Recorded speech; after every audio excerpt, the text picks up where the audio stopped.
be able to balance the books eventually. And we haven't, to the tune of about $30 trillion in debt. So if you're okay with debt, if you're okay with carrying that along, and you're okay with the lack of courage on the part of the Congress for the past 50 years to do anything about balancing our budgets and buying down our debt, then I'm okay with that too. I don't happen to be okay with that, but that's because I think that's deleterious to a great society. It is absolutely the opposite of the intention. If you want to create a great society, you create a prosperous society that is not in debt. Any business that you go out and ask a business now, are they going to be in debt? Most businesses are, but they have positive cash flow. We don't have positive cash flow in this country. So every state is required to do that by constitution. There is one exception. Vermont is an exception, but all the other 49 states are required to balance their budgets, even California. So this is, again, something that I think, give you a long answer. No, I don't agree with you. That's the short answer. So, yeah. What would, that's all right. That's okay. But I would challenge you. You've been ill quite a bit lately. Yeah. And I'm very sorry to hear that. And I don't mean to turn anything on you, but I suspect you used Medicare. I did indeed. And I used TRICARE for life. And I used all of those benefits. And I used the VA. And so, yes, I have used all of those benefits. And all of those benefits that I paid into, I'm certainly getting my money out of it. And so, but that's true of every person. Maybe I've used up, my money getting well because I was very sick. I was extremely ill, and it took a long time for me to recover. And but that's the nature there. I'm with you on that. But I also think that had I been paying into Medicare, into a private account, into where that money would be able to accumulate, I wouldn't be taxed on it. We would be able to make those contributions. That money, who knows how much money there would be available out there to pay for these medical expenses out there. Do we offer Medicaid? Medicaid is one of those things that is there available. The problem with Medicaid is the intention is good, and I get that. The problem with Medicaid is the abuses that come in there, and the fact that state governments then depend on that Medicaid money as part of their budgetary outlays. And what happens in state government is when things are good, benefits expand. When things are bad and they have lower revenues, then the must-pays come due, and then that means the other services then get short-shifted at some point along the line. And where does the money come from? The money comes from corrections. It comes from infrastructure. It comes from education. It comes from a lot of other places to pay those bills now because you have those benefits, those entitlements that have to be taken care of. I'm giving you long answers here, Mike. I don't mean to filibuster. No. You take as long as you need to answer. But of course, again, I don't think you would have made it as long as you were in the hospital if Medicare wasn't there. I had a close relative, 20 years ago, who had cancer. We had $2 million worth of life insurance, and she went through it. She went through it. And we were forced to confront the idea that she'd have to come home for care. And it was impossible for us to care to her at that point in her illness. We came up with a solution with the help of church people and others. But that's the free market in action. We were part of a group plan again, $2 million worth, Sam. And I bet you went through $2 million worth. Well, probably. I don't know what the bill is. I do know that there are some there are Damocles swords out there dangling. Everybody needs to know that once you get to be 70 or 70 and a half, life changes because It sure does. Yes. your benefits change, and you run smack dab into the notion that the Medicare is not going to be there for you forever. It's not there forever, and that is something that is very a lot of people don't know.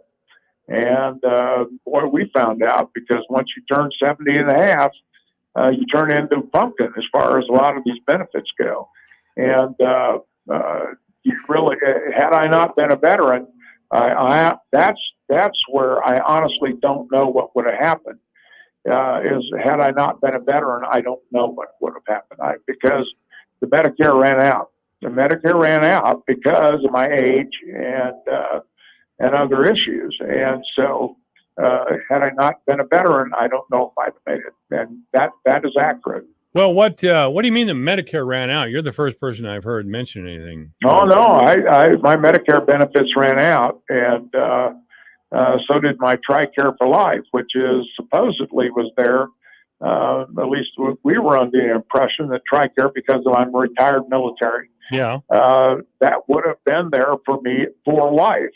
Well, it's not. It's just simply a supplement. Once you turn 70 and a half, it is simply a supplement like any other supplement that you would buy to fill the donut hole of your prescriptions.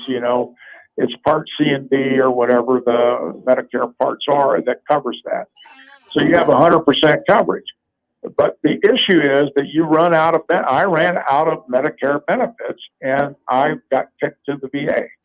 And had the VA not been there, I don't know what I would have done for medical care. Yeah. And what is the solution to that? Well, I honestly don't know. Is there a free market solution to that? There is. I do know. I do know that if you start with the medical, if you were taking the Medicare tax, if we take what we pay in Medicare and what we pay in Social Security, and we put that into private accounts when we first start our employment life, whether it's at 16 or whatever, and that then are allowed to grow, and based on private investment, and they're indexed to the stock market and all those kind of things, that you would be able then to have stockpiled at the end of your, when you start to need those things would be there in large amounts. The other part of it is you've got to control healthcare costs in other ways. One is personal responsibility for health, and that's a real issue with me.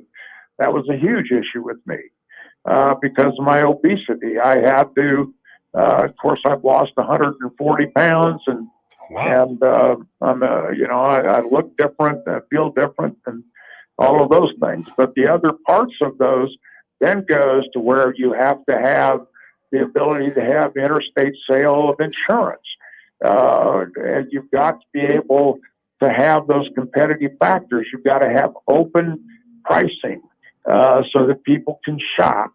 You have to be able to do a lot of those reforms that have been talked about for the last 10 or 12 years or even longer, and yet none of those have been passed. And the reason is because of lobbyists.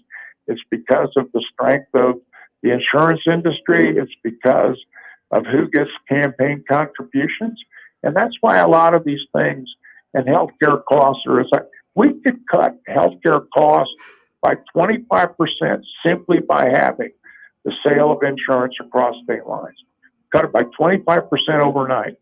We could cut it another 25% if we were able to go out and then be able to shop and price and have hospitals and doctors put out price lists for each thing that they do.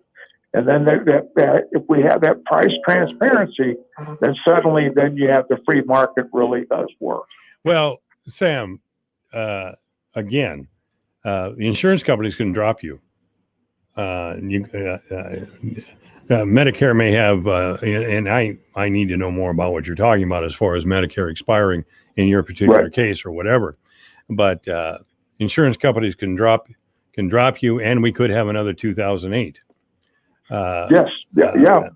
No, I get all of that, Mike. But I would say over the course of take a look what has happened since 2008 to the stock market. What's happened to it? It's been pretty steady. I mean, it was particularly steady, like it or not, during the Trump years. And again, if there's a disturbing new workout called I Alone Can Fix It, where apparently Donald Trump was talking about using the military to stay in office until, as he described it, the voting situation got all straightened out. No, And you don't believe that? no, I don't. Not at all. I don't know. No. You've actually met Mr. Trump or President Trump. And I actually worked for him. I worked with him every day. I mean, I had a personal relationship with him. So I'm just not buying that argument at all. I think somebody, it's like a lot of things you can ascribe to Donald Trump, and you can make those statements and those declarations, and that just isn't his nature. That wasn't his nature. All right, Sam Clovis, I wish we could talk longer, but we're out of time. And I look forward to talking with you again next Monday. Well, thanks so much, Mike. It's always a pleasure. Always a pleasure. This is AM 1400 KBFD, the voice for Dodge.